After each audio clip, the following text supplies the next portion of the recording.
Hi hello ಎಲ್ರಿಗೂ ನಮಸ್ಕಾರ. ನಾನು ನಿಮ್ಮ Rakshita Pavan. Welcome back to my YouTube channel. ಇವತ್ತಿನ ವಿಡಿಯೋದಲ್ಲಿ ಆಲೂಗಡ್ಡೆ ಪಲ್ಯ ಮಾಡೋದು ಹೇಗೆ ಅಂತ ತೋರಿಸಿದ್ದೀನಿ. ತುಂಬಾ ಸಿಂಪಲ್ಲಾಗಿ ಮತ್ತು ಕ್ವಿಕ್ಕಾಗಿ ಮಾಡ್ಕೋಬೋದು, ಅಷ್ಟೇ ಟೇಸ್ಟಿಯಾಗಿ ಕೂಡ ಇರುತ್ತೆ. ಈ ಪಲ್ಯ ಅಂತೂ ದೋಸೆಗೆ ಒಳ್ಳೆ ಕಾಂಬಿನೇಷನ್ನು, ಅದರಲ್ಲೂ ಮಸಾಲೆ ದೋಸೆಗಂತೂ ತುಂಬ ಚೆನ್ನಾಗಿರುತ್ತೆ. ಫಸ್ಟು ನಾನಿಲ್ಲಿ ಆಲೂಗಡ್ಡೆ ಪಲ್ಯ ಮಾಡೋದಕ್ಕೆ ಈ ರೀತಿ ಆಲೂಗಡ್ಡೆನ ಚೆನ್ನಾಗಿ ತೊಳೆದು ಪೀಸಸ್ ಮಾಡ್ಕೊತಾ ಇದ್ದೀನಿ. ಈ ರೀತಿ ಕಟ್ ಮಾಡ್ಕೊತಾ ಇದ್ದೀನಿ. ತುಂಬ ಸಣ್ಣ ಕಟ್ ಮಾಡ್ಕೊಳ್ಳೋ ಅವಶ್ಯಕತೆ ಏನಿಲ್ಲ. ಒಂದು ಮೀಡಿಯಮ್ ಒಂದು ಆಲೂಗಡ್ಡೆಯಲ್ಲಿ 2 ಪೀಸ್ ಅಥವಾ 4 ಪೀಸ್ನ ಮಾಡಿಕೊಂಡ್ರೆ ಸಾಕು. ಈ ರೀತಿ ಎಲ್ಲ ಆಲೂಗಡ್ಡೆನೂ ಕೂಡ ಕಟ್ ಮಾಡ್ಕೊತಾ ಇದ್ದೀನಿ. ನಾನಿಲ್ಲಿ ಟೋಟಲಾಗಿ 4 ತೊಗೊಂಡಿದ್ದೀನಿ. ನಿಮಗೆ ಜಾಸ್ತಿ ಕ್ವಾಂಟಿಟಿಯಲ್ಲಿ ಬೇಕು ಅಂತಂದರೆ ಜಾಸ್ತಿ ಆಲೂಗಡ್ಡೆನ ತೊಗೋಬೇಕಾಗುತ್ತೆ.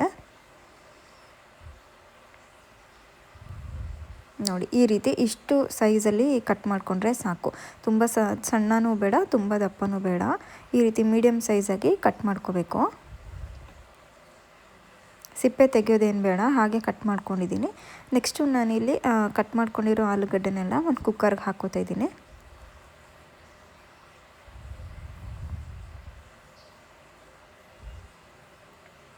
ಈ ರೀತಿ ಆಲೂಗಡ್ಡೆನೆಲ್ಲ ಒಂದು ಕುಕ್ಕರ್ಗೆ ಹಾಕ್ಕೊಂಡಿದ್ದಾದಮೇಲೆ ಆಲೂಗಡ್ಡೆ ಬೇಯೋದಕ್ಕೆ ಎಷ್ಟು ನೀರು ಬೇಕಾಗುತ್ತೆ ಅಷ್ಟು ನೀರನ್ನ ಹಾಕೋತಾ ಇದ್ದೀನಿ.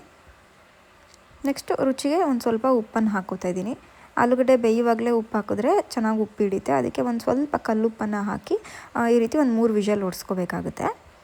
ನೆಕ್ಸ್ಟು ಅದನ್ನು ತಣ್ಣಗಾಗೋದಕ್ಕೆ ಇಟ್ಬಿಟ್ಟು ಇನ್ನೊಂದು ಕಡೆ ನಾನಿಲ್ಲಿ ಸ್ಟವ್ ಮೇಲೆ ಒಂದು ಪ್ಯಾನ್ಗೆ ಇಟ್ಕೊಂಡಿದ್ದೀನಿ. ಪ್ಯಾನ್ಗೆ ಒಂದು 3 ಸ್ಪೂನಷ್ಟು ಎಣ್ಣೆ ಹಾಕ್ಕೊಂಡು, ಎಣ್ಣೆ ಕಾಯ್ದ ಮೇಲೆ 1 ಸ್ಪೂನಷ್ಟು ಸಾಸಿವೆ ಹಾಕ್ಕೋಬೇಕು.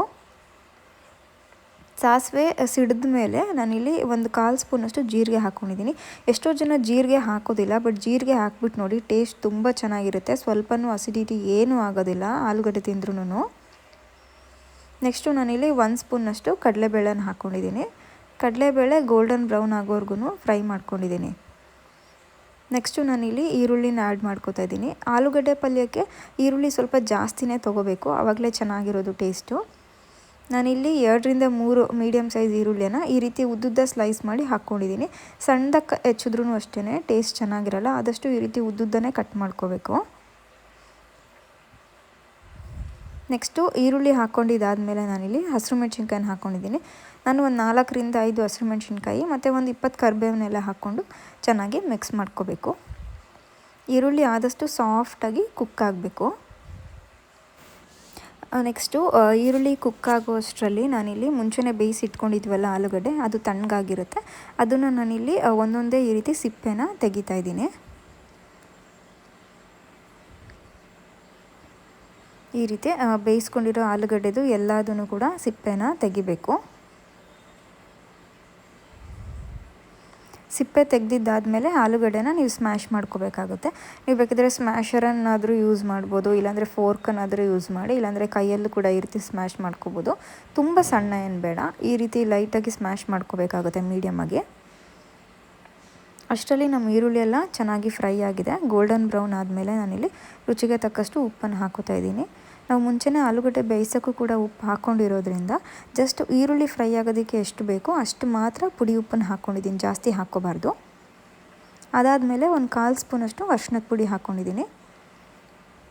ಅರಿಶಿನ ಪುಡಿ ಹಾಕಾದ್ಮೇಲೂ ಕೂಡ ಈರುಳ್ಳಿನ ಇನ್ನೊಂದು ಸಲ ಚೆನ್ನಾಗಿ ಮಿಕ್ಸ್ ಮಾಡಿಕೊಂಡು ಫ್ರೈ ಮಾಡ್ಕೋಬೇಕಾಗುತ್ತೆ.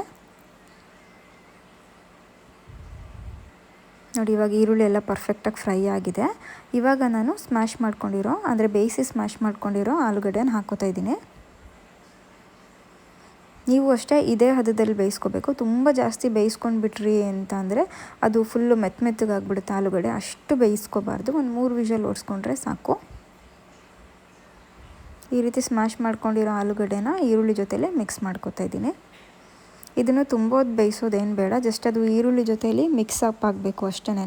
ಅದಕ್ಕೆ ಒಂದು 2 ನಿಮಿಷ ಬಿಸಿ ಆಗೋವರೆಗೂ ಕೂಡ ಫ್ರೈ ಮಾಡ್ಕೋಬೇಕು.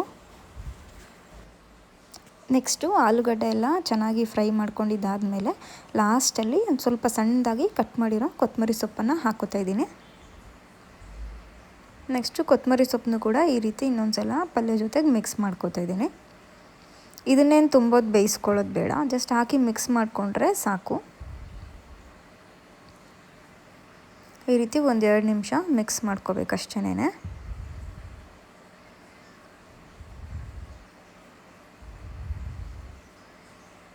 ಈ ರೀತಿ ಮಾಡಿಕೊಂಡ್ರೆ ನೋಡಿ ಸಿಂಪಲ್ಲಾಗಿ ತುಂಬಾ ಕ್ವಿಕ್ಕಾಗಿ ಆಲೂಗಡ್ಡೆ ಪಲ್ಯ ರೆಡಿಯಾಗಿಬಿಡುತ್ತೆ. ತುಂಬಾ ಟೇಸ್ಟಿಯಾಗಿರುತ್ತೆ.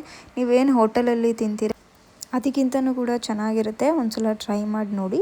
ಈ ರೆಸಿಪಿ ಇಷ್ಟ ಆಯಿತು ಅಂತಂದರೆ ಒಂದು ಲೈಕ್ ಮಾಡಿ, ಜಾಸ್ತಿ ಇಷ್ಟ ಆಯಿತು ಅಂತಂದರೆ ಶೇರ್ ಮಾಡಿ.